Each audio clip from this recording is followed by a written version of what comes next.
now I can swear. Okay, Yeah. here we go. Beep, beep. I need a There we beep button. go. Okay, here we go. Studio buddies doing a podcast with a little gay guitar. Hello and welcome to a special episode of the Studio Buddies podcast. My name is Simon. I'm Jamie. And today we have a special guest, professional working artist.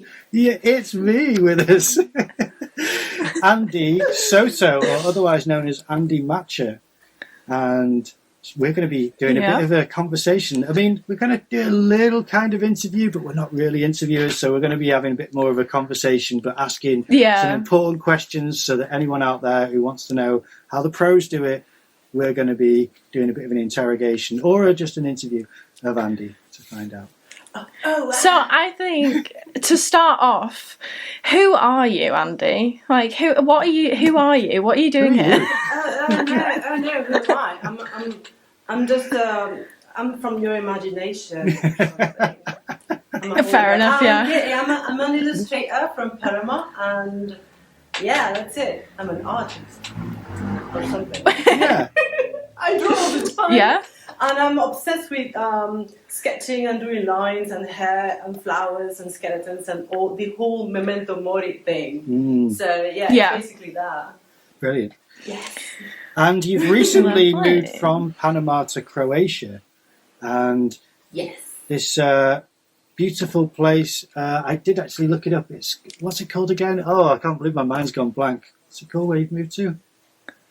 I moved to Zadar. That's it, and it's a amazing kind of city. I looked up a bit of the history of it, and it's got a beautiful art history there with some 8th century artwork. Exactly, it's a pretty old town. Yeah. Exactly. Yeah.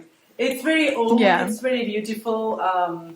It's full of tourists right now. It's packed. Really? Right now it's like you cannot go and enjoy the thing because it's full of people. Like, oh no! But in the side where I live, it's pretty amazing because I'm less than 200 meters from the sea. Oh. That's like that. Yeah. So I'm like, oh, I want to go to the beach now. So I can go. Like, yeah. There's no sand though. There isn't. We have no sand. It's only like little rocks and stuff. Oh. Really there's weird. no sand. No sand because there's no waves. It's like the Atlantic has no waves or movement, so there's not enough movement for sand. So it's weird. Yeah. Yeah. Wow. That's amazing. A thing. Yeah, you have to wear shoes. You have to wear shoes to go to the sea. Yeah. And because we have like I don't remember what's the name of those things, the sea things, jellyfish, spikes and stuff. Oh no, you mean no? The you're talking about lionfish. No, not even lionfish. They just crawl on the bottom of the floor of the sea floor. Sea urchin. That thing, yeah. It's horrible. Yeah, we have a bunch of those. You have to wear shoes to go to the beach. Oh wow! So yeah, it's really amazing. I mean, we moved from Panama, which is pretty tropic and it's heat and humid all the time, to Zadar, Croatia, which is part of Dalmatia. Yeah. Yeah. Yeah. So it's pretty amazing. It's pretty amazing. Well, you know that sounds the truth. Alfred Hitchcock. I looked this up. Alfred Hitchcock in 1936 was there and said that it was the best sunset in the world. He was right. It is, yeah. He was right. Really? It's pretty impressive. I mean, it looks like the sky is on fire, but not right now. I think it's in summer. Right. And in what I was able to experience in winter, the colors are kind of weird. It's like violets and lilacs and pinks, and now it's like the sky is on fire. It's so amazing. Wow. Yeah, it's pretty amazing.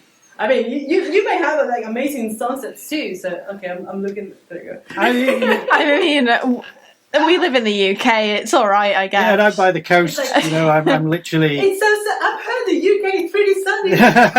Oh yeah. Like, yeah. Grey sky. To be fair, today it is quite sunny, so I'm impressed. Yeah, it is. It's okay. And I too am right by Not the that coast. I'm going to go outside, but no. Yeah. We do get the odd bit of sun. It's an event when it's sunny here. We notice. Yeah. So yeah. But yeah, that's basically it. Yeah. Well, can we ask a basic, like, I don't know, is there anything that you want to ask to get started as well, Jamie? What's one of the questions? I'm just in, totally in. I'm kind of shy. I'm already, I'm kind of shy, so you have to prompt you a little bit. Yeah. Guide me through this interview or conversation. Once I start talking, I'm like, non-stop. So you have to Tell me about your cat, because my cat has made an appearance on quite a few episodes. Both of them have, and I think people might appreciate hearing about yours as well. Yeah. Oh wow! I'll try to talk about him without crying because there were two. Yeah. Actually, there were three of them. So he's around it. His name is Squanchy. Squanchy, like there's a character in Rick and Morty called Squanchy, and it's a yellow cat, and he's so weird, and he's always drunk or something. Yeah. Well, we named him Squanchy, but he has like 1,000 names, like Squanchy Pants, Lamby, Mango, Ranch, Arby Lamb. ¿Qué otro nombre? I don't remember. There are so many names, and we were able to move across the Atlantic with two of them. Yeah. One of them was Shuda. He was a black cat. He was really old. And Squanchy is a 4 or 5 year old. So he's a baby. Yeah. And Shuda was almost 12 years old. But he passed on. He was really amazing as well. He was like a dog or something. I mean, I'm pretty sure Simon knew the third one that he died last year. His name was Beta. Yeah. Amazing, he was huge. But Squanchy now is like he's becoming Shuda kind of a thing because he's there you go. He's like he inherited the whole Shuda personality, and now he's like every time I see Squanchy I see Shuda. He's so beautiful. He's ginger. He's like, I want to play because he learned how to play now. He wants to play all the time now. I'm like, hey, I'm busy, so I have I have to pay attention to him. He's like my baby boy. Oh. He starves attention. He really likes it. So. I'm wondering, how come you don't include Squanchy in any of your illustrations? Because you do include birds and things and different bits of animals. I'm pretty sure you remember that. I used to do like illustrations with ballpoint pens, of cats and stuff. But it would be amazing. It's kind of hard for me to draw cats. And I will leave that to the professionals. For example, Laura Manfred, she's pretty amazing with pet portraits. And every time I try to draw cats, they look completely different. And they look weird. And it's like I'm trying to translate it. I mean, I'm almost like drawing a human face with a kind of a cat thing. So so it's kind of weird. It's kind of weird. But yeah, it's interesting. I've been asked about that as well. And so many other things like, why don't you draw men? Like, who said I'm drawing women? Yeah. Well, women are pretty amazing. But yeah, being like, why don't you draw more species of birds or more species of other animals? And yes, I do.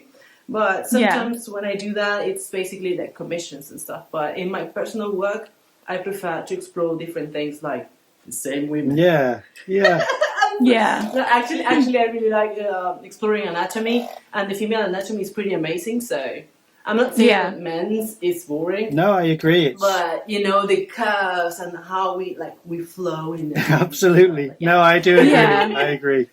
I mean, just to give the audience a bit of background, I came across Andi's account in, I think it was either 2014 or somewhere around that, 2014, 2015. And Ian. So I started to watch, because Andi would always upload a live stream of her drawing, like really often. And it would be a great incentive for me to go, right, okay, I'm going to have a session inking and watching her ink at the same time and trying to ask a couple of questions and engage with the audience.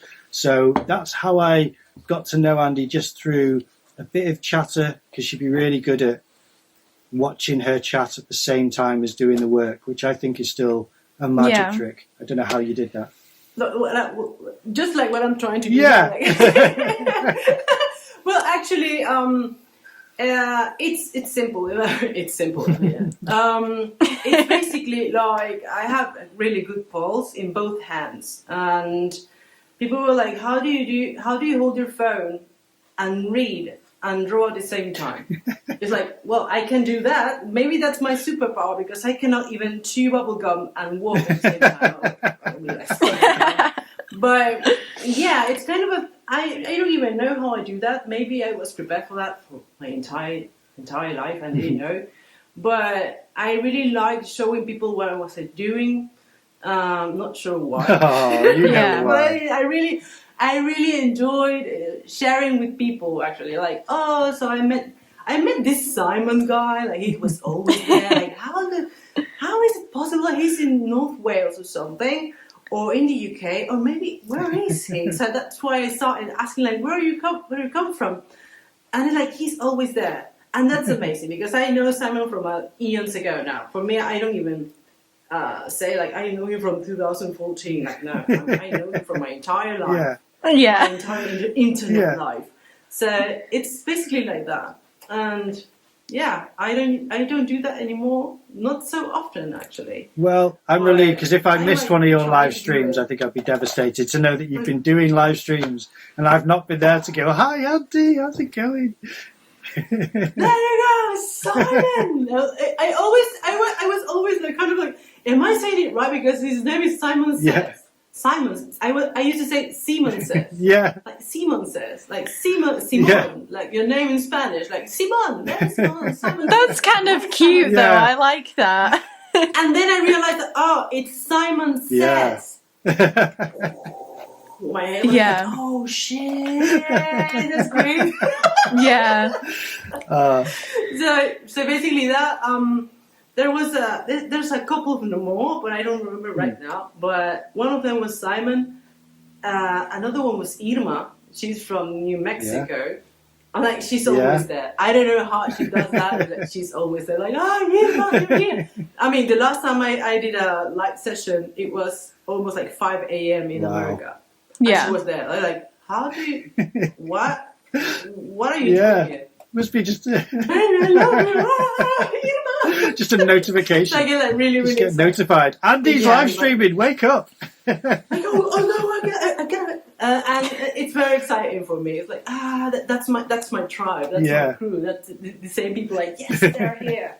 And I missed you. You weren't there. I know that. It was a couple of days ago. I'm pretty sure you were busy. Yeah. So.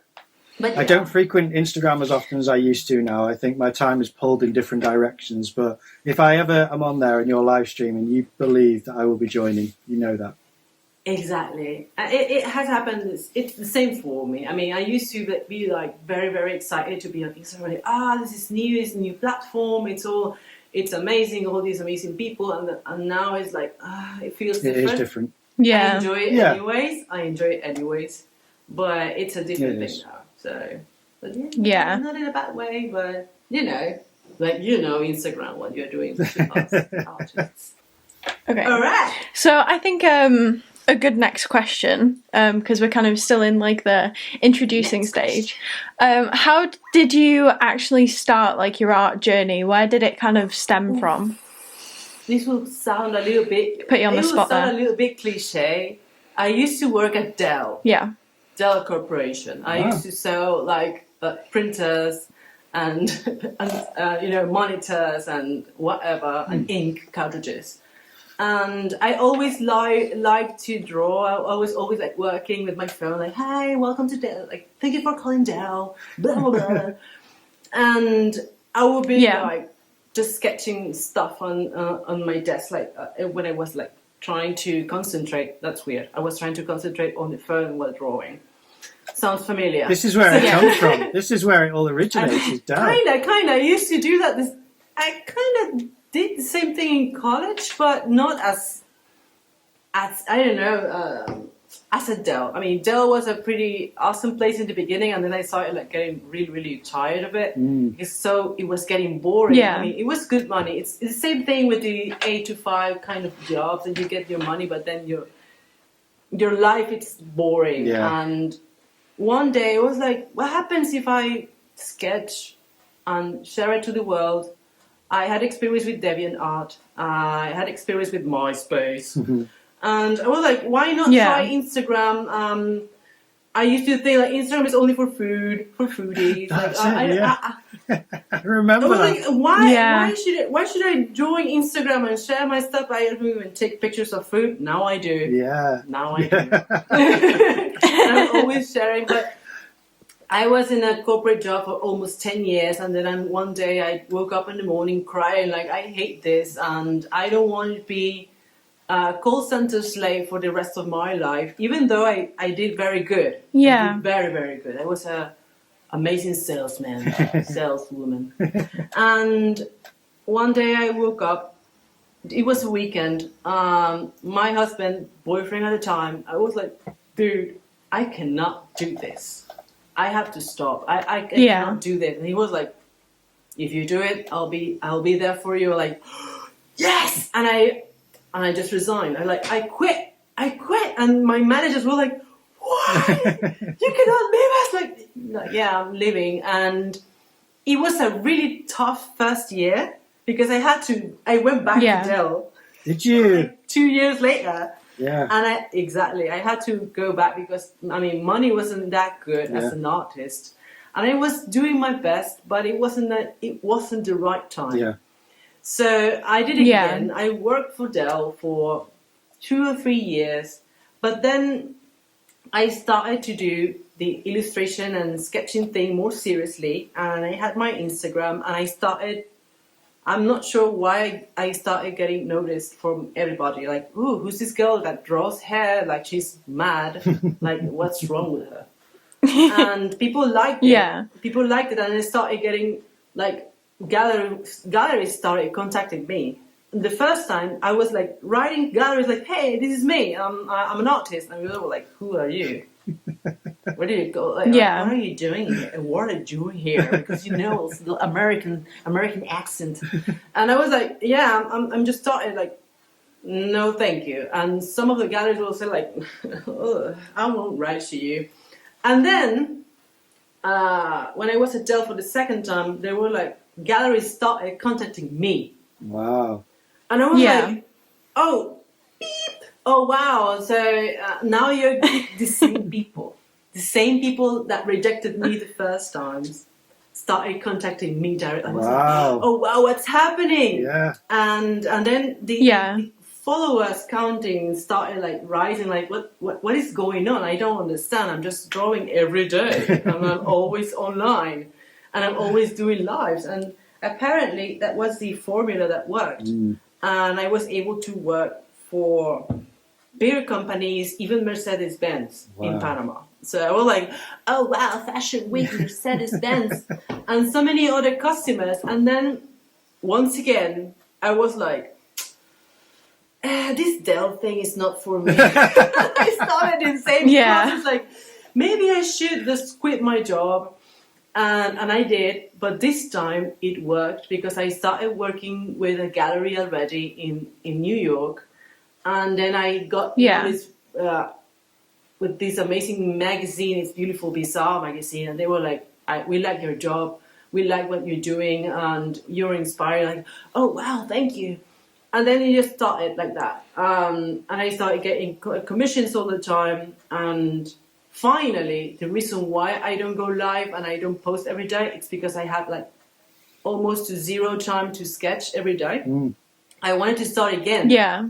But then it was impossible. Yeah. It was impossible, and I tried this year again, and I just couldn't do it. Like, I will sketch tonight, and I was like, oh no, deadline. Yeah. Oh no, I cannot sketch tonight. And plus, we moved here, and it was all the time doing the bureaucracy and the paperwork to be legal, and our cats, and Shuda was sick, and it was a nightmare. But it's basically that. I mean, the whole process was working 8 to 5, which is basically in Panama, it's 8 to 6 or 7 p.m. And, wow. It's 11-hour days. Gosh. Horrible. Beep. There you go.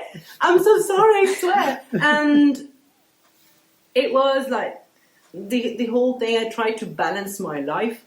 Now, I used to be able, I don't have the same energy anymore. I'm like, okay, so I have to draw all the time. But I don't feel like it. I think I will go for a walk. So basically, I'm my life is better, Yeah. but I don't post most of it because I'm like, okay, I deserve some privacy as well. I used to share everything. Yeah. Everything. I mean, it was a miracle that I didn't share when I was in the bathroom or eating or anything. There's a market for that. Yeah. There's, Can I just- I know. Can I just ask, I is this know. gallery in New York? Is this Haven Gallery in Long Island? Haven Gallery. It's Haven. Yeah. And it was pretty amazing. It was everything happened in the evening. Like it's 8 p.m. or 9 p.m. and I will get a message like, "Hi, are you available? Like what? Are you available for some work? Like work? Oh, Yeah. talk to me about it." And then I will get invites for group exhibitions, and I will get invites for magazines to be in these online magazines, which are pretty amazing. And then I think another part of the online community was WoW. I'm not even sure how to pronounce it. I say WoW X WoW. I mean, I think it's WoW by WoW. Yeah. I don't know. Yeah, I wasn't sure either. I wrote down WoW X WoW, and I thought it could be WoW by WoW. It could just be WoW Wow. You never know. Hey, wow, exactly. I've never asked Tim about it, and he's from the UK too. I think he's from the UK, and I've never asked. For me, every time I have a deadline with wow X wow, it's wow X wow. I'll start saying wow. It sounds Wow really times amazing. wow. But then it won't be that. exactly, it could be that. And then I think it was thanks to Tim that I was able to enter the European market, because I get collectors from this side of the world now. And it was pretty amazing. And then it came Modern Eden and GoPro Gallery and Gallery 1988, which are pretty amazing. Yeah. And this year, you have the exclusive. I was invited for the Supersonic annual invitational. It's in Hashimoto Contemporary Gallery, which is a really big gallery in Los Angeles. Wow. So exclusive announcement. Wow. That's fantastic. Congratulations. Yeah, I haven't announced it yet in Instagram because I got the invite last. Well, chances are this is on a delay. We're uploading episode 9 today, and we're recording episode 16 right now. It doesn't matter. So. It doesn't matter when you post it. I'll post it eventually. But he was like, "Thank you, you're in, and see whatever you're gonna do." Like, yay! Excellent. Oh wow! And then it landed on me like, "Oh wait, it's Supersonic. Supersonic is the beep." I mean, if you get invited to Supersonic Invitational, you are in, like we say in Spanish, grandes ligas. It's the big leagues. Oh, well done, yeah. And I'm like, it only took 12 years of my life. Well, you've really pushed. Wow. I was going to ask about that transition between drawing a lot and getting turned down by galleries. And when you said you were taking it seriously and drawing every day, does that mean also taking it seriously as far as making sure that because your line work is incredibly clean, and I'm someone who appreciates clean line work, as you probably know. So is that the difference, between before and after? Or was it always clean and then it was just more kind of meticulous? Or it has always been meticulous, but now I'm trying to focus on something different. I mean, I think you have noticed that now it's not only hair. I add like more flowers or more backgrounds. Just like one of the pieces for Modern Eden that has like jungle vibes and all stuff. It's like little hair. But I'm not sure if it's because of my age. I'm kidding. I get distracted more, I even get more distracted now than I used to. And I find it more difficult to concentrate now. And the lines are pretty clean. I think they're the same quality as before. It has always been a great line, But now it's more difficult for me. Maybe I'm undiagnosed or something, because I will just start and then get distracted, and it didn't happen before. So, but the quality is the same. But I use other tools as well. I'm not only working with Staedtler fine liners. I use Micron and I use rapidographs, it's a mess. But for a reason, I don't have no problems with rapidographs. And people are like, how do you do those lines, so clean lines with rapidographs? Like, I love don't know. rapidographs. It's a No, I miracle. think they really work that way because they've got that solid line thickness to them. I love that. I know, but they bleed. Yeah. They bleed like hemorrhage. I'm like, oh no. But then I don't show that part with it. I have a napkin in my hand and the rapidograph in the other hand, and I'm like always cleaning. And people are like, so you always have like clean line? Like, no, no. It's the magic of it's kind of the magic of making it disappear, I suppose. All of that thing. I mean, are you using cartridge paper? Is that what you draw on, or what's? Yeah. Yeah. I mean, I refill them with mixes of ink. I mean, I don't use it like. I have a bunch of ink there that has like 10 years, and now I started using them. People are like, oh, they're not damaged, or maybe they're less or too old. Like, no. Okay.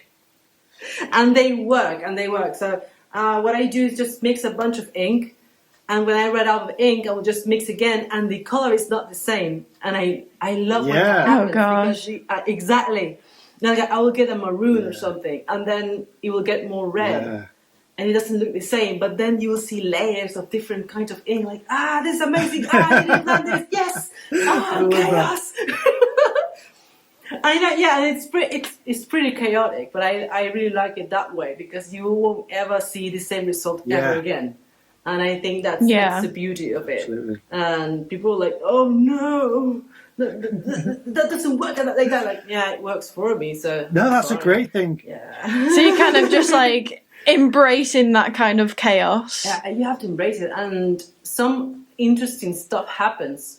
It happened with one of the pieces that I finished last year. And it was like, okay, so I did the name is in Spanish. It's Juventud Divino Tesoro, which in English is like divine youth treasure. Oh, right, okay.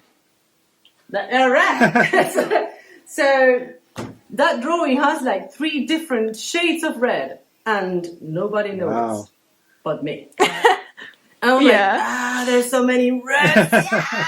It's amazing. And the guy it was a collector from Australia. He was like, he noticed. And he was like, so many shades of red. Oh, wow. And he ordered a frame with reddish details and gold. And I was like, oh, God, it's amazing. I have a picture of it. Okay, so was it Haven Gallery for the gold leaf? Yeah, okay. Mm-hmm. So we had a previous discussion about this, and I was like, which one was it? So I wanted to know, like, because I've never used gold leaf, and I've always been quite interested in it because it seems like quite a nice material to use. It's got a nice finish. I was wondering, how do you actually use it? Because I have no idea. Do you know my other name is Lord of Chaos and Destruction? Yeah. Self-thought. I mean, I started playing with gold leaf like, oh yeah, this is fine, and you use this special glue, and you use a brush. No, you don't use a brush. If you use a brush, you won't see that brush ever again. It won't work. Oh wow! But I was able to learn how to manipulate the glue and then wait the correct amount of time to apply the gold leaf. The worst part is when it's not sticking to the glue. So I've tried several brands. I don't remember their names now, but I started doing those things with gold leaf just to make sure it was the correct piece of artwork. I'm not doing it on the entire collection. I discovered other materials similar to gold leaf, and it's like working with acrylics. So it's like, oh, that's my secret. Yeah. Very nice. But when I use gold leaf, I will just apply it to pieces that require like a bunch of a huge area and not so many details, like Nicholas Tower, for example. This guy from Greece, and he's like, he uses a pen, it's like a fountain pen, to apply the glue. Wow. He waits for 15-20 minutes, and then he applies the gold leaf, and he has like 1,000 types of gold leaf. Wow. I didn't even know they existed. but it's a pain in the butt. Yeah. I don't like working with gold leaf. I'm sorry. No. But when I do, I will just make sure I have like the Buddha's patience Yeah. to apply gold leaf. And I will just, okay, today is gold leaf day. I won't do anything else. I won't do any ink work. I won't do any graphite. I will just apply gold leaf today. And that's the way. I mean, it's messy and it gets everywhere and it sticks on your clothes, sticks on your skin. Like, you find gold leaf everywhere. I have a vase full of those things, like pieces of gold leaf that someday I will use it. Not today, not tomorrow, probably. But probably in a big piece or maybe in a mural because it's like, it's not trash, but you won't be able to use it the way I have it in that vase. So it's a nightmare. So you learn on the job. You learn actually doing that piece. This is the Emotions in the Sand piece from 2020. Emotions in the Sand was a nightmare. Really? I was like, I want the sand to be made of gold leaf, and it has 3 layers of gold leaf. And I spent like a week working on that, and I hated it. But then, like, it shines. It's amazing. Beautiful. You can see the different layers. You can see different layers, and it was a nightmare. But it's one of my favorite pieces. Yeah. Because it was so difficult for me to work on that. And I started like using other colors like pinks and reds. You know, Simon knows it. I mean, most of my work were like black and white and pink, and that's it. And for that exhibition, I started using other colors and gold leaf, and it was. You can't tell from the finish. The finish is so clean. You're so diligent with your work. It's just. But it was so difficult, and people don't like to see the difficult part of doing an artwork.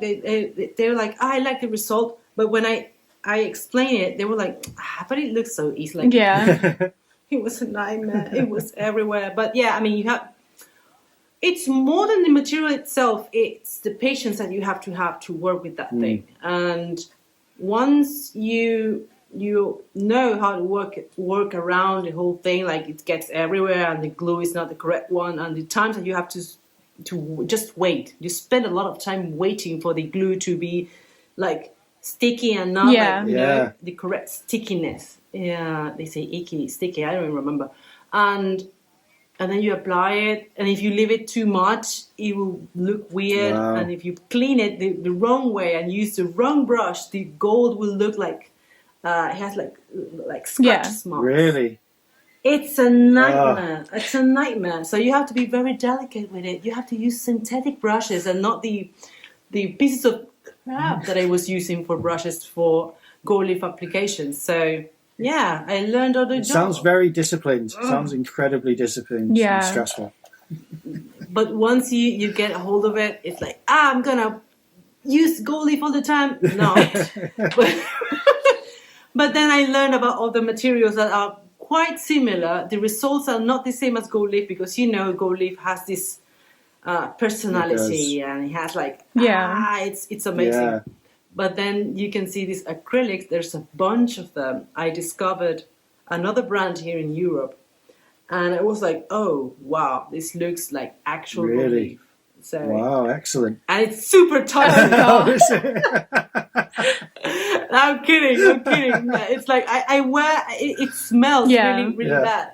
But ventilation and stuff, like you should ventilate your room when you're working on with those kind of materials. But this one is not that toxic. I used one in Panama that was actually kind of toxic. Oh gosh. But you have to ventilate the whole thing and let it dry for a month. Yeah. So it will be safe to, and it's amazing how it ages. I mean, that material is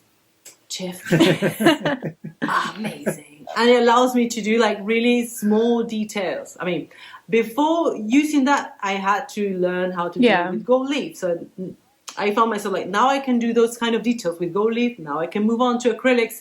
So it won't be like I'm transitioning from, delicate gold leaf to acrylics. That sounds kind of weird. Usually you're like, oh no, you go the other way around. But my life has been that way. If you can simplify things, I think that there's always an investment in simplifying, especially if you're not compromising quality. Simplifying. Yeah. Exactly. I mean, it's I mean, I can do more details now that I use this other material. With gold leaf, you can do it, but you spend like 2 or 3 times more hours doing those things. And now with this material, I can spend 5 hours doing more stuff, and it looks amazing as. Yeah, it does. Beautiful work. So yeah, but yeah, I mean, maybe one day I will experiment using gold leaf on a wall, because I want to do it. I mean, I did use the material on a mural in Panama, and it looked amazing. It shined like crazy, and I'm like, and I saw, I think it was one person that used gold leaf on a wall, and it looked pretty amazing. I'm not sure how I don't remember the name of the artist. I will look it up and I'll send it to you. How she, how do you say Applied that? it? It's on the wall, it's not coming out. Oh, okay. It's on the wall and it's not coming out. Just 1 second. And there you go. Oh, so it's recording. No, my this thing went to sleep. I just It's want not. to make sure. Are you talking about Galbo by Greta? Because that's a Panama mural that you did in 2020, or is it different? No, the Galbo by Greta. That's yeah. I did use that that shiny material on that one. But the big mural from the street of Frangipani, that one had the whole thing. I used the auras. That's right. Beautiful. Were made with those gold thing. And the eyes as well. In Garo by Greta, I used them for some details, but not as the other one, which is really huge. And you had to see that. I mean, it was ridiculous. Trying to, put a nail in the middle of their faces and just use a rope like that to make the entire circle. It was pretty ridiculous. But I saw an artist using gold leaf on a wall, and it looked pretty amazing. And fixatives. I don't know how she used some kind of fixative so it won't come off of the wall. And I'm like, I want to do something like that. And maybe it will rust or something. It has to change over time, but I really like how murals start to absolutely. decay. Yeah. That is very equally beautiful. Absolutely. It's amazing. So Excellent. Gold. I mean, I will say that Andy's always been really good with in her live videos. If someone asks her a question, you used to get a piece of paper and show people what you meant, and actually illustrate for them a little demonstration of, if you're doing this, then try this. And then people would say, how do you do the lines for the hair and then have a depth to it? And you'd show that you use the pencil to actually create depth in certain areas to make other parts pop out and catch more light. A real sophisticated application. And it sounds like, from what you're saying, very self-taught as well, which is really always really impressive. Yeah. It's impressive that I learned that all by No, there's another artist. She's from Croatia, and she has a similar technique for the hairs. It doesn't look the same. Her line work is pretty clean. She does not use any kind of grayscales.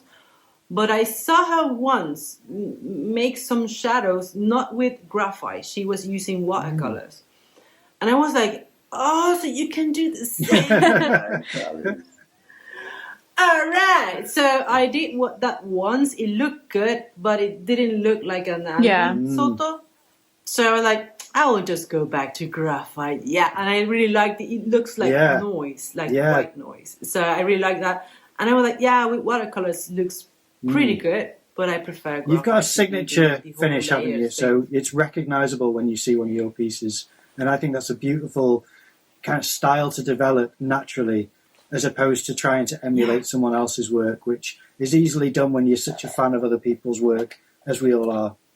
Yeah. Exactly. I've discovered so many artists using, because it's a technique. I did not create it, and it's not like, oh, this is my signature. But it's the movement that is the signature. There's this guy, his name on Instagram is like Sen1117 or something. He's a guy from Japan. His line work, it's... Really? I was like, oh, wow. Look at those lines. Oh, wow. And then you see Marina Mika's line work. Like, oh, my God. Oh, this is so exciting. And... it's pretty amazing, but then you see that they execute the lines differently, and that's the beauty of it, because I execute the lines. It's like I leave a piece of me there, and then these guys do it I'm not even sure how Yeah. to do it. Yeah. I don't want to know. I just want to see the beauty. It's exciting. It's really inspiring to see how other people can achieve these different effects, isn't it, with the same materials? Exactly, and we're different generations, and we're different people from different parts of the world, and we have come together. Like, Linework. Yeah. There you go. You like lines. You like lines, don't you? Yeah, I like lines too. There's this girl too. Her name is Tran Nguyen, I think it's the name. I think I'm pronouncing her last name wrong, but Transwork. She has a pretty clean line work, but then she stopped doing it because she's doing something else. And I was like, oh no, just stopped. No. But it's pretty amazing to see other kinds of execution of the line work. And I'm like, yes. But you notice when some people try to do the same thing as you, they cannot do it. I'm watching you. Yeah. Be careful. No, I'm kidding.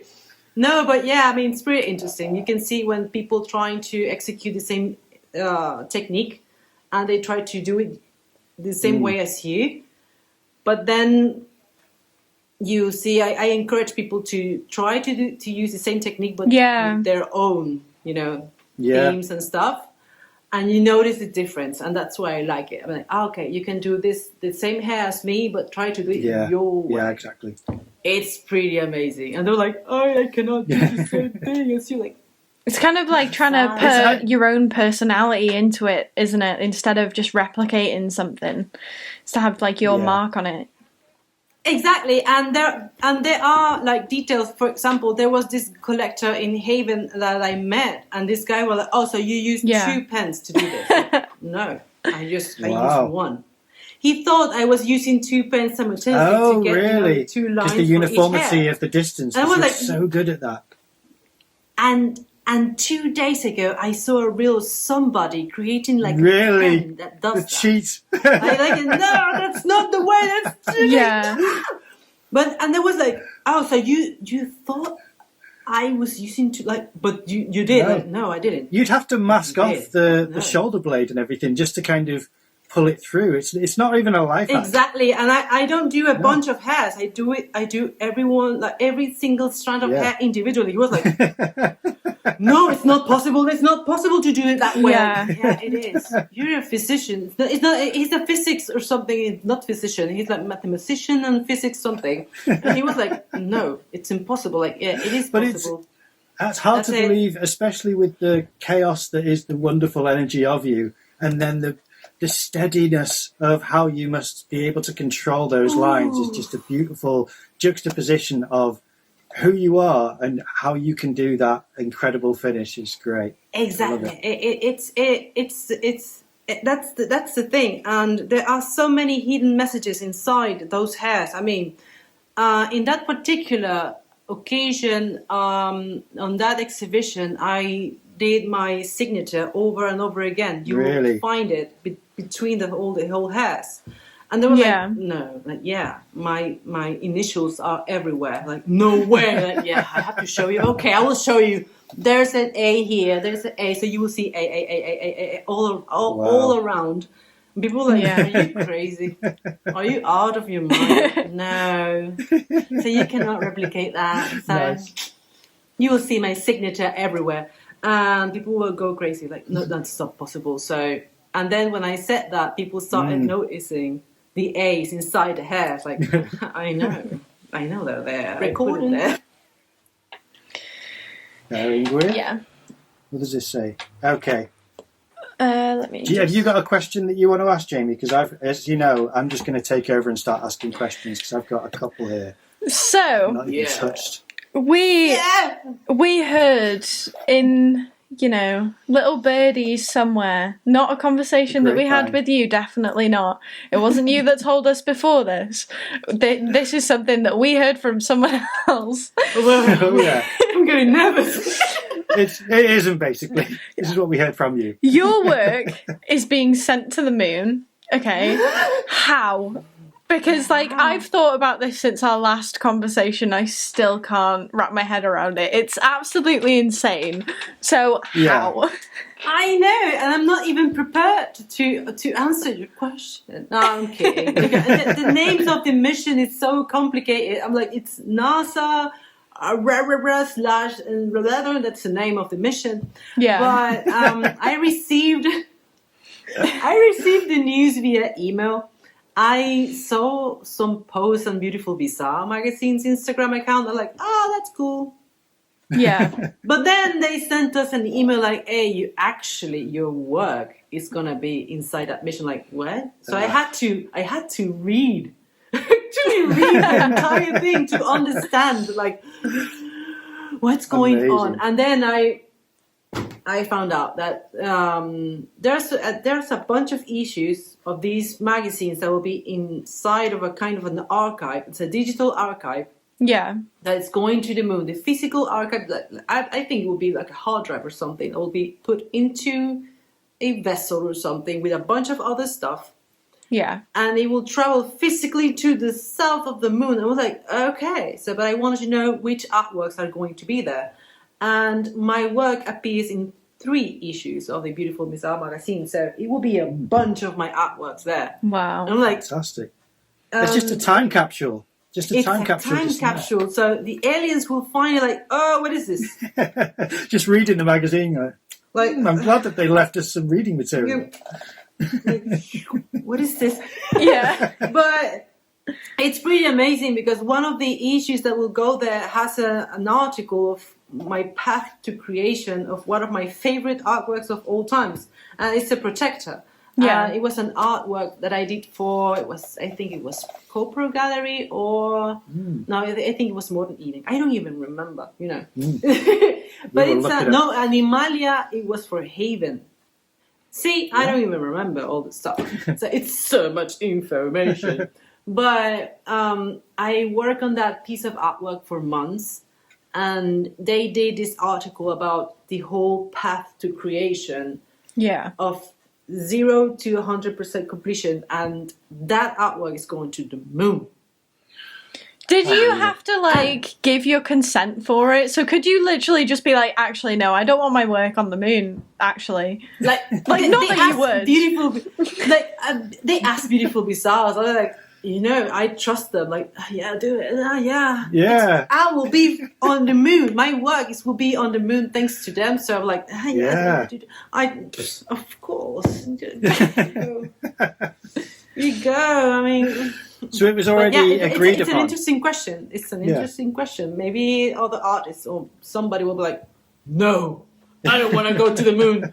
I don't want to go to an epic voyage of a vessel, time capsule to the south of the moon. I want everything on this planet. Nothing off planet. No. I'll just stay here on Earth. Yeah. This planet is slowly dying. No. I want my work here. No, but it's an interesting question because probably there will be people like, no, I don't want it to be there. Maybe they don't like Elon Musk. I don't want their work to be, associated. Involved in a SpaceX mission because it's SpaceX. And but you're not that political. You're like, send it. It's done. I trust it. I trust Beautiful Bizarre. For the sake of art and humanity. Like the absolute bragging rights that you can have now to other people where you're like, my work's on the moon, your work isn't. Like, sit down. Your work is here in this dying rock in space. Oh, please. And people in Panama.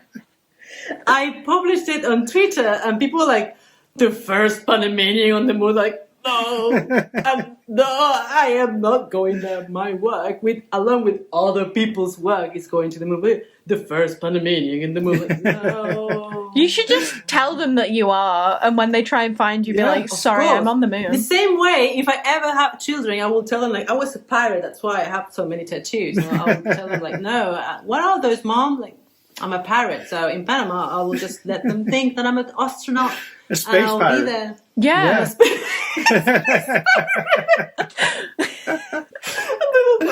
Space pirate, or wear like the thing. Yeah. And I won't say no. Like, are you going to? Yes. Yes, I am. It was Jamie's idea. They told me to say that. You could send them postcards with astronauts, just like, I hope you guys are okay down there. Stop giving me ideas. I mean, I will just write it down today on my agenda. Like, okay, so it will be next year, and next year we'll post a picture, and they will know it was their idea. Yeah. It was James' idea. Oh yeah, tag me in that. I'd be so excited. Simon knows I have a pretty good memory for stuff. But don't ask me what I ate yesterday because I don't even remember. But I remember stuff that, like, I mean, but yeah, it was pretty amazing, and it was great news. I was all sleepy, like, what is this? You could rope your husband into it. So if there's people in Panama that you don't want to talk to, you just like completely ghost them. And when they contact your husband, like, where's Andi? He's just like, oh, she's on the moon. Like, she had to take her artwork into space. Like she posted something about a moon and travel to the moon. Like, yeah, like Andy's just on the moon. Didn't you see I would just post myself on the ISS, like, hey. Yeah, we'll do some deep fakes. Do some deep fakes of you on, like, from Armageddon or something like those films, and just have it in there. The rocket ship taking your artwork. They said to bring art to the moon, not destroy it. Good God. So cool. Giving me ideas. So cool. Well, speaking of the whole remembering things, do you remember this quote? If art decorates space, then music decorates time. Do you remember that quote? I remember something like that. You've quoted that, and you think you've got it from Reddit, is what you said. And this is on your something like that post of your. You did a lovely illustration on a sheet of music. Yes, that quote, I don't remember. It was from Reddit, but the piece of the thing, the music shot or something. He's an actual musician, and he writes music, and he's like an orchestra maestro. Yeah. Like, oh wow! And I couldn't find anything to describe that. Yeah. Like this is a collaboration between a musician and an artist. Yeah. Like an illustrator. Yeah. So it's not music. I'm trying to describe how to say this, and I found that on Reddit. I'm like, this is perfect. It's a beautiful poetic quote. Yeah. So this is perfect. So I think the guy that bought it, he knows how to read music, like written music. I'm like, that's epic. Yeah. I cannot even read that. And I think that piece of music or song, I think he had a prize or I don't know. It was something. It was pretty important because he's pretty big. His name is Samuel, and he was like pretty ecstatic, like, oh wow, this is the way I can collaborate with you. Yeah, I cannot add music to your artworks, but I my music, written music, will be dancing with your illustration. Like, that's beautiful. Yeah, I love and that. I still have one of those to work on, so someday I'll do another one. It looks lovely. I love that whole layering of having the music on the sheet and then having your illustration on the top, blocking out certain And it parts. was so difficult to work around because he wrote some stuff there, and I didn't want to be like, like draw and over it. So I had to kind of plan everything, and it was pretty amazing. But yeah, I did not remember the quote like word by word, but I remember that day, and it was kind of frustrating because I wanted something to describe my feelings, and I found that like, oh, this is obviously, and I wish I had like I like to give credit to people that write this kind of stuff. Yeah. So I don't even remember if I quoted and added the name or the username. If anyone out there But it was knows, pretty amazing. leave a comment down below, and we will give full credit to whoever it is. Yes, because that's my thing. Like if I do something and I'm really inspired of somebody, even if it's words or music or whatever, I like to give them credit. Yeah. Even if they don't exist anymore. I mean, please, they have to apply to everybody. But I think I did not find a username. No. Or something. And I'm like, I was so excited. But yeah. Most great quotes are either Mark Twain or Oscar Wilde. I don't know if you know, but most amazing quotes are one of those two. But I have a don't bunch think it will be. of other people that are like, I really like other people's, but I always forget their names. Yeah. Like, and I always like CJ. When we were That way. when we were going through like all of the stuff that we wanted to talk about, Simon had sent me a screenshot of that with the quote underneath, and I'd read it and I was like, that is an absolutely amazing quote. Like, it is beautiful. Yeah. Yeah. Your taste is impeccable for that Yeah. type of collaboration. It was meant to be. It was meant to be, and I was like, I couldn't even write it better. So Yeah. It's lovely. And sometimes I find myself like I cannot describe whatever I'm feeling, and I will just end up quoting Edgar Allan Poe or H.P. Lovecraft. Oh, excellent! Yeah, absolutely. I've been discovering some other authors and about like old and new. Yeah. But it's pretty amazing. Yeah. So it's really hard for me to describe some things, and I just look up on the internet like, okay, so I want something to be related to these feelings, these exact feelings, and I will just discover new quotes from old masters or Buddhists or anything. Like, it will work, and okay, so I respect it and I like it. I will use it. Yeah. And I'll add it there. Because now that I'm older, I find myself like I cannot even concentrate as I used to, and I'm not good at words either. English is not my first language, and even in Spanish, I cannot even talk properly. Yeah. You do fantastic in English. I can't find the words. I'm like, this is so difficult. So you used the word really fixative amazing. before. You said fixative and that's a word I couldn't conjure when you were talking about how she embedded it onto the wall. So you're doing perfectly fine in English, believe me, you're not laughing. I said fixative, I'm pretty sure it was how to seal the wall. Yeah. Yeah. And seal is another thing. I get like lost in the whole language and stuff. But yeah, it's a way to describe my work. And sometimes when I have to work on artist statement, it's really hard for me because not even in my native language I cannot do it. No. Yeah. And that's why there are people that they are really good with words, and they help me out with that. Yeah. So no, you're very articulate.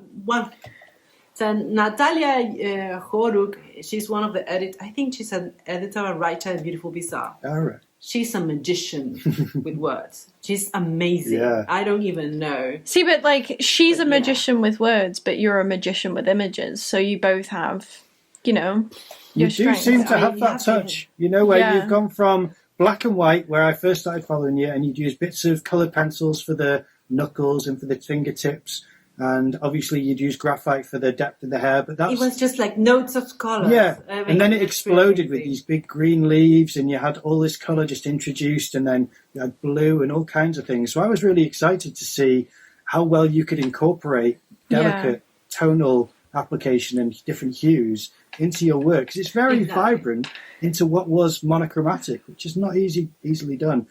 Okay, so do you have any siblings? Yes. Yeah. Next question. Yeah. I have Okay, so siblings. Yeah, I have my young brother and my old sister, and she likes to say that she's the young one and I'm the old one. I used to get like really, really mad about it, and I don't care anymore. I'm the cool one. How much? Well, you're the middle child, so what's the gap between the old and younger? What's the gap between us? In 3 years? 3 years. My sister and I, and my brother and I, 2 years. Oh, so it's fairly close. Yeah, I know. Now it just dawned on me, like, what my mother was thinking. What? Why? So are they creative as well? Oh yes. I mean, my brother he's a developer. He's a web developer, and my sister is a doctor. Wow. Oh, wow. I mean, but she knows how to knit and she knows how to draw and stuff, but she's more abstract and the whole mandala thing, and she's pretty creative, and cool. she's really good with languages as well. Wow. Oh, brilliant. Yeah, so yeah, I mean, yeah, I see creativity goes around and it applies for so many things. And my brother works on the web development thing, but my sister, she's really creative with colors and combinations, and she knows how to make clothes and stuff as well. So she was like, I want some pants And she will just go over there and buy some fabric and make pants. I was like, I cannot even really? do that. Yeah. Well, pants would be especially hard, I think. She's pretty good at what she does, and she's an amazing doctor as well. So, and it's like, how do you balance that? And I really admire her because of that. I don't have patience. I'm not a patient person. Well, you're not a doctor, so you don't have patience. She has patience, literally. Exactly. And yeah. She's amazing, and she's now studying so many languages at the same time. Like, I cannot even handle 3. Yeah. But she's creative that way, and my brother, he's creative his own way. How do they feel about the work that you produce then? Well, I don't know, actually. I know my sister, she likes it a lot, and she asked me to do some drawings of insects because she really liked the way I do it. Yeah. And she likes experimenting. She likes my work. My brother, I'm not sure. I'm kidding. He likes it too. They're always supporting my crafts, but like talking about it, only with my sister, actually. She's like, so I really like your anatomy things and how you execute the whole thing with the patience and stuff. Yeah. So very patience. So much patience. Well, yes. Do you still have, talking about insects, isn't it the panagram where you have and I don't know if I'm pronouncing this right, but Hoyas series? That's Hoyas. Hoyas is jewels. Is it jewels? Yeah. Hoyas is jewels, and I really like drawing insects because I see them as jewels, even though I despise them so much. Yeah. I mean, there are so many scarabs and, the fireflies. Oh, they're so pretty, but don't get near me. And it's an incredible challenge to work on them because they have so many details and so many things that you have to add to get them right. And when my sister asked me for 4 drawings of insects, and she was like, do whatever you want. I was like, okay, I will just do 4 bugs. I mean, I wish I could go there and grab them so you can see them. But it was pretty intense. It was pretty intense because I was exploring colors, like at the same time I was practicing. So it was like, if I do it right, perfect. If I don't, then I will just mess up a drawing. But then it worked. I'm like, I did it. I used resin. And you got them printed onto T-shirts as well, didn't you? So it's... Yeah, I mean, the ones that I got printed on a T-shirt, they were done with a ballpoint pen.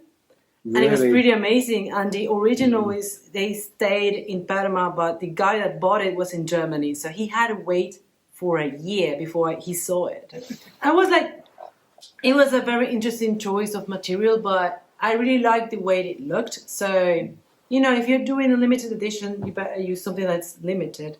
Yeah. But then one day I will probably mass produce something that it won't be like the Jewel series, but probably something made in digital or something.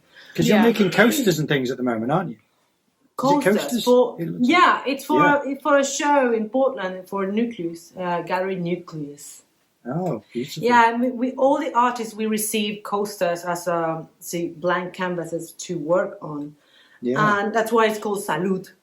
Ah, lovely. Cheers. Salud. Yeah. Exactly. So it was pretty interesting. And this year they were like, so you're not in America anymore. And we're like, no, but you can send it away and I'll make sure they come here. Yeah. I'm not even sure if I think I'll be the only one abroad, like from America. Yeah. But I'll figure it out. I told them I'll figure it out. You're very industrious. Send them my way, and I will make sure they arrive here. And I'm working on those coasters. There are 8 of them. I have 2 ready, 6 to go, and they have to be ready for Monday. Oh my gosh! Really? Yeah, this is what I mean. She's so industrious. She really is. Unbelievable. And it reminds me, last year I worked on some pieces for the Inktober show in Gallery Nucleus.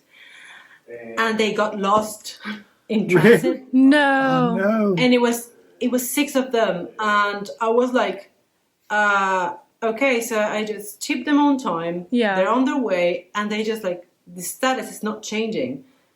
And I was like panicking. I was trying to move. I was getting everything to move. Yeah.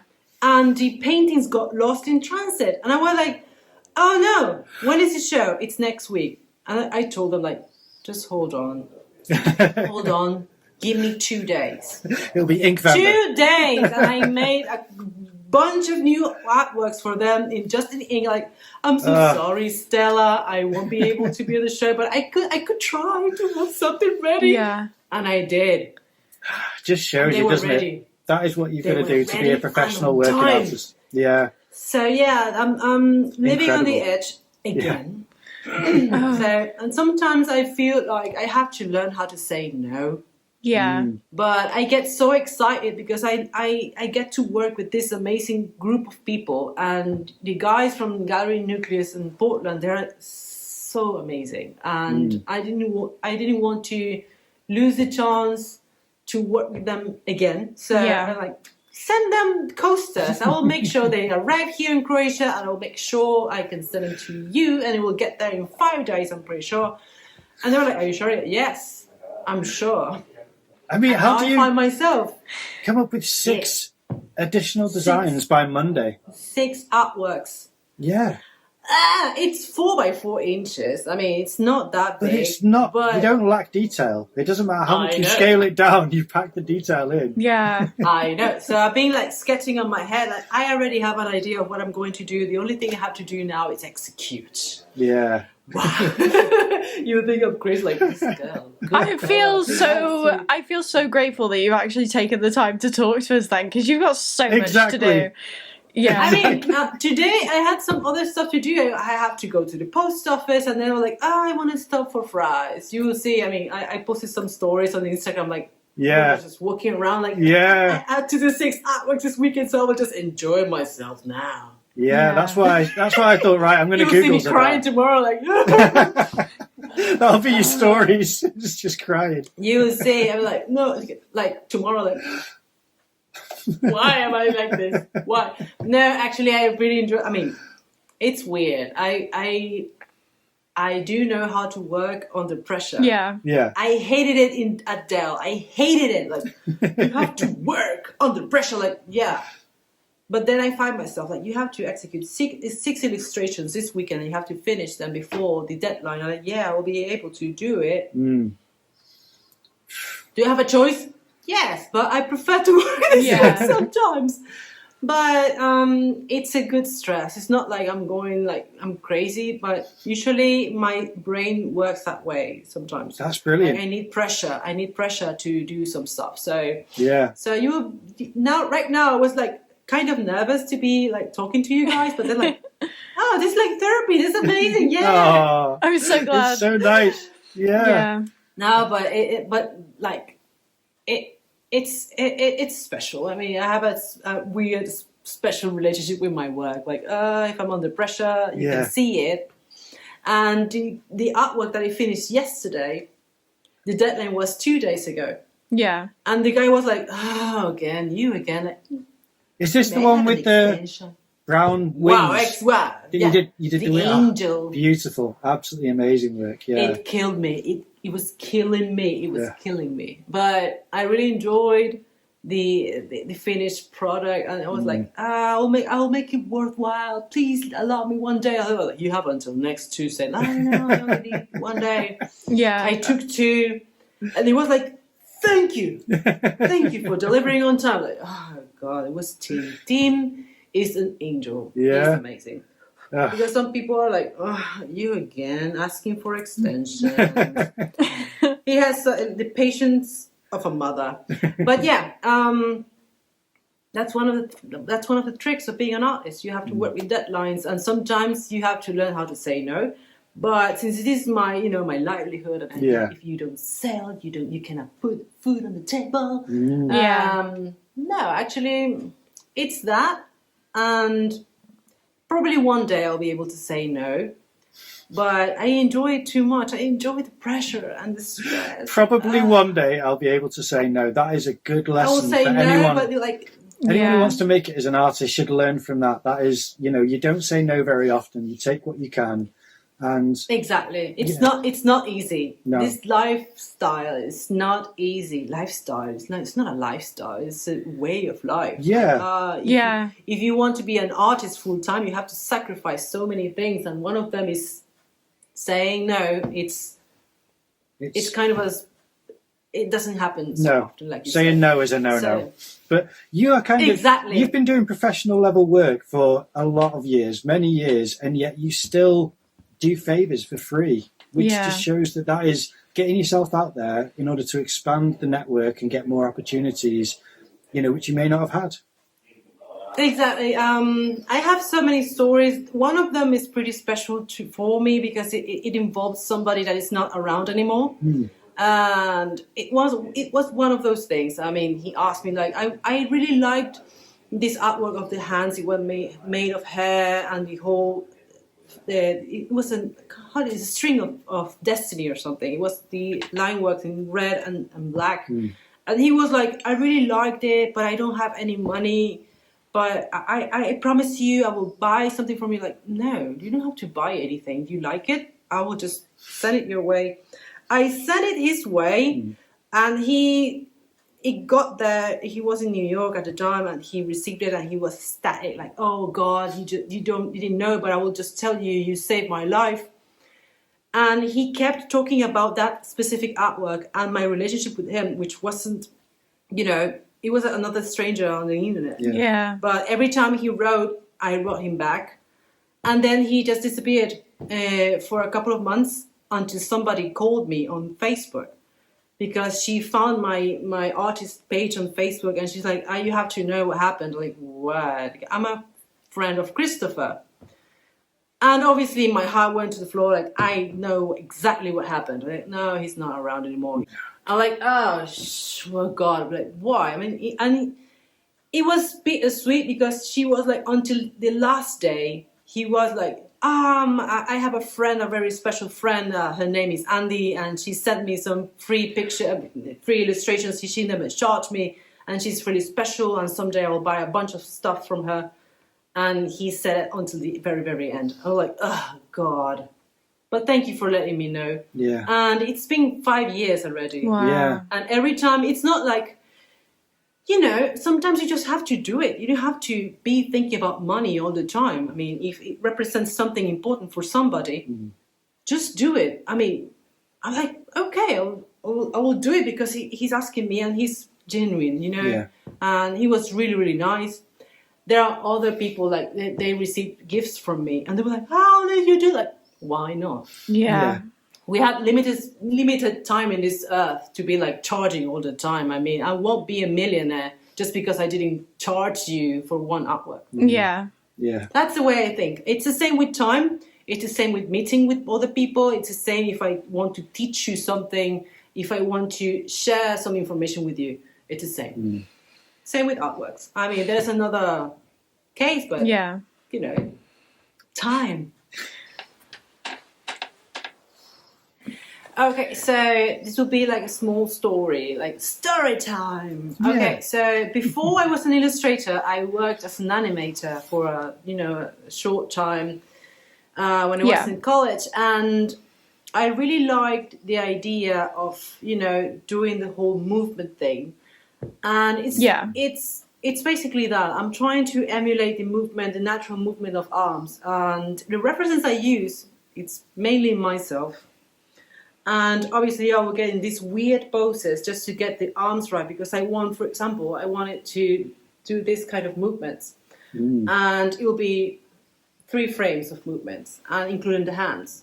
So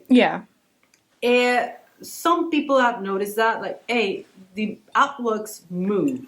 They move because I see the arms moving in this certain way. And that's exactly what I wanted to do. And it's the same thing that happens with the imagery of, Shiva, for example, or these goddesses with multiple arms. It's not that they have multiple arms. It's the complete movement. And when you see the dances, for example, you see that they do the same thing. Yeah. And I was like, oh, wow, so this is not new. Yeah. So people have been doing it for thousands of years. And that's the way of me of communicating through movement with multiple imagery, and it's pretty amazing. It's a challenge because you have to try to get everything in the right place that is not gonna look weird or too forced. You have to force some poses to get them right, and the arthritic hands and stuff. But yeah, I really enjoy trying to emulate movement in my artworks, and some of them, of course, I'm the model, and everything you see there, it's actually me doing things. I mean, a lot of artists dread doing hands because they struggle to draw hands because they are, kind of tricky with lots of different interesting pouches and bits and things everywhere. And you're doing that multiple times in each image. Well, not each image, but in a lot of images.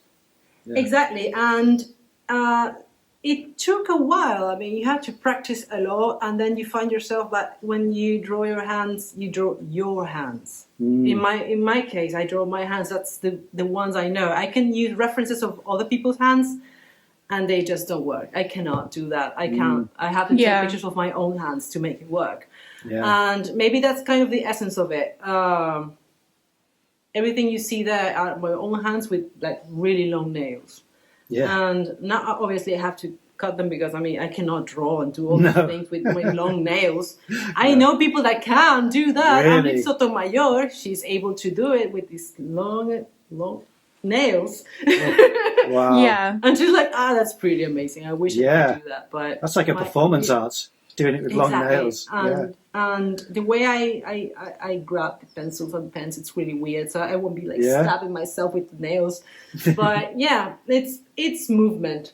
Yeah, that's the way. And obviously, I don't use these effects like blurs and stuff. I'll just use a multiple layer thing, and diagrams, and the way to just create a composition. So it's pretty cool. Excellent. There's something which I wanted to really like ask you about, which you had a piece titled "The Sun" from 2021, and it was a Vectornator piece. Vectornator, yeah. I mean, I always wanted to make experiments with vectors because digital is the future and the now and the future. It is, yeah. And it's the same as musicians. I mean, it's a plus if you know one instrument and if you know two or three. And as an artist, you have to be able to use different kinds of tools. And these guys contact me like, hey, do you want to try our new software? It's free and you can experiment with the thing.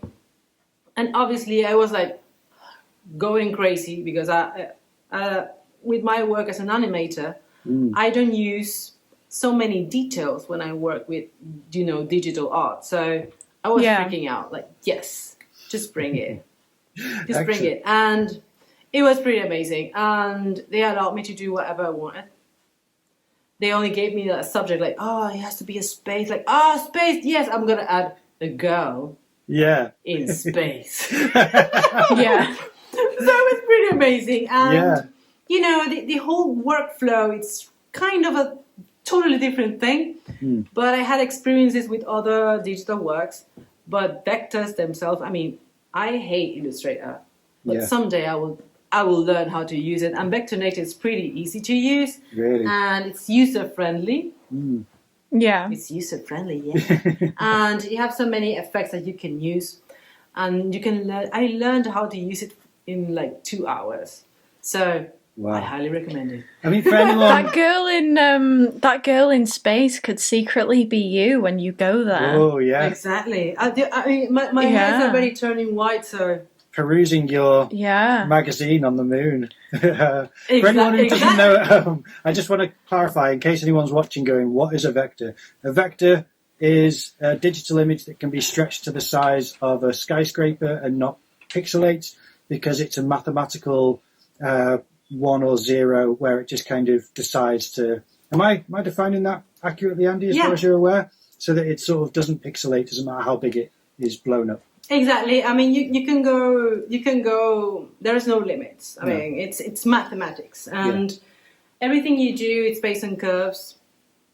And to basically simplify it, and you can take it as big as the space if you want. Yeah. So It's mathematics. Yes, Yeah. one of those I'm magical. not good with words. But it's, It's amazing. Once you work on with those kind of tools, your work will be able to expand it limitless. yeah, exactly. I've never been good at like digital stuff. Like I'm more like an old person sat in front of a computer. I have no idea what I'm doing. It's just a whole different ball game for me. Exactly. It's a completely. It's totally different, but Yeah. it's a thing of the job that you have to learn how to Put yourself out there, I work with suppose. those things. Yeah. Huh? Put Yeah. yourself out there and take those risks a little bit just to see what Exactly. happens. I mean, for example, let's mention this guy once again. I mean, I have a love-hate relationship with him because I really like his work, but he does everything, and I'm like, why don't you focus on something? Only one. James Jean, for example, he's really amazing in traditional work with acrylics and graphite and ink and whatever. But he Everything. does exactly, and he's able to replicate the same in vectors. I'm like, oh God, this guy James Jean again doing these amazing vectors, and then he goes back to traditional art. I'm like, oh, again, it looks like vectors on traditional acrylics. Yeah. So he's pretty much just like the genius of art. Oof, he's pretty amazing. He's pretty amazing. I mean, he's able to execute everything and all the techniques. And you every time you see his work, like, this is this guy again, James Jean. Yeah. I hate him. But he has assistants. Like, he has assistants. All right, Wow. all right. So, Yeah, like but yeah, Michelangelo. if you want to expand your customers or whatever you want to do, or if you're asked to do a billboard, you can do it in vectors, or you can do like a really big drawing. I mean, there are ways. Yeah. Yeah. But, the future with the whole thing, we don't mention NFTs, but that's one of the things. But there are some companies that they look for artists that are able to do vectors. And if you have that in your portfolio, Jeff Keys. Yeah. Keep it in mind. Yeah. I know. Excellent. Giving the tips. Expert tips. Yeah. Is there anything you wanted to ask Andy before we go and wrap up? Yeah, I've just thought of one more. So when you're doing your murals, like on walls and stuff, how do you plan out where things are gonna go? Is it like on a piece of paper first and then? Oh no. No, I don't plan at all. I mean, that's one of the beauties of it. Some people, they use grids. yeah, And there's another technique that you put some bunch of stuff there, like doodles, and then you have the references for your mural. Well, I don't do that. I just scale it in my head and I make it work. I mean, I have a sketch. Obviously, I will have a sketch. Like, I want to do this. And I really like the idea that the mural, won't look like the sketch. I yeah, always do something different. Like, I really like how the sketch looked with this certain plant, but I want to change it. And I'm always changing everything on the go. And when I work with murals, I work with both hands. Wow, you work with both hands. Every time I have to like draw a face, I'll be like, so are you this ambidextrous a little bit? Can you? Yeah. Are you? Wow. It's weird. It's weird because I'm better with spray cans with my left hand Really? than with my right hand, and I draw with my right hand. That's interesting. So it's freaking weird. I don't know why I'm like this. I'm special, I guess. But yeah, I mean, I do have a sketch. Maybe that counts as planning. Who knows? Yeah. But once I have to draw on the wall, I'll just like try to maintain the proportions, and it's like sketching big. But I don't use grid. Is it a lot of walking away from the wall? Because I imagine you have to walk away from it to kind of encompass what you're looking at. Lots of exercise. For example, the wall in Frangipani, I had to like across the street, like, oh no, I did this thing wrong, and I will have to get on the lift, make the correction, go back again. Like, wow. It looks good. Some other people, they use projectors as well. Yeah. I mean, yeah. It's like drawing over your drawing, but I like the thing to be difficult. And I'm with you once on you that. practice enough, Yeah. once you practice enough, you don't have to like plan the proportions, or if you're okay for the final product not to be the same as the sketch. Yeah. Yeah. That's good. Yeah. And I always think that it's genuine if it's not looking the same. Yeah. Because it's Yeah. two completely different artworks. Yeah. Like, she can be a totally different artwork, like, you go there. And the mural is something else. Yeah. But I will have an idea. It's an evolution of But the sketch, execute- isn't it? Yeah. Exactly. Yeah. Exactly. And that's why there are people that are like, it has to be the same exact. Like, no, I'm not like that, because life is not like No. that. I mean, if you plan it too much, it won't end well. I mean, I say it that way. And you can evolve doing that, like doing the mural. It behaves, the wall, it behaves differently. And the way you're working on it, or maybe it's too sunny and you're not happy working under the sun, and the drawing will absorb all that energy. Yeah. And you will get like, I'm so tired to be doing this whole thing over and over. That's the thing. I like the energy to be flowing and changing. And a copy of your own sketch, I'm not fond of that. I prefer a mural to be its own thing. I do have a sketch for the Garbo by Greta. Yeah. And the end result, obviously, it's not the same. Yeah. They're two completely different drawings. I mean, completely different illustration. If you compare them side by side, they look alike, but they're not the same. Yeah. So they kind of, it's like the wall that you're working on talks to the art, so you have to make those decisions, changing it so that it fits better than when you did it on paper. Exactly. And sometimes the wall would just behave differently. Like, oh no, this color it's not working on this, so I have to change the color. And I did have to change some colors on that mural on Frangipani, and some different shades, and I had to saturate more colors for them the subject not to be too pale, because it rains and it will get all dark and it will be all stained.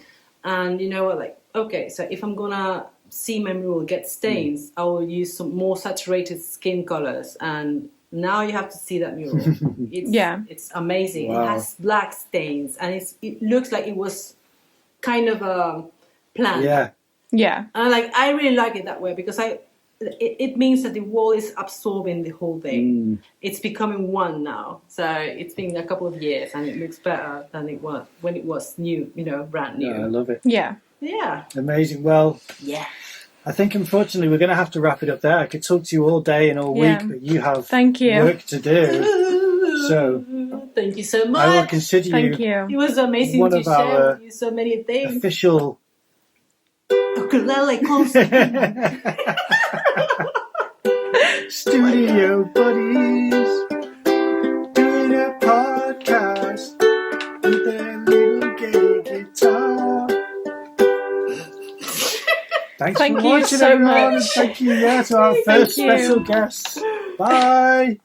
Thank you. Bye. Bye. Oh my god. Okay, and that was the episode with Andi Matcha. I really appreciate her being on the podcast. If you want to see more of her work, then you can look her up. Twitter at Andi Matcha. That's ANDIMACKA. So it's spelt Macca, but it's pronounced Matcha, which means cat. Her actual name's Andi Soto. If you can look her up as well on Facebook, and same on Instagram. She has a Linktree account, and you can also find it on artsy.net. She's at the Haven Gallery, wowxwow, and lo.co/Andi Matcha. All of those links will be in the description below. Be sure to check it out and support her artwork. She's an amazing person, a fantastic artist, and I really appreciate her being our first special guest. I hope you enjoyed that. Thanks for watching, and we'll see you next time.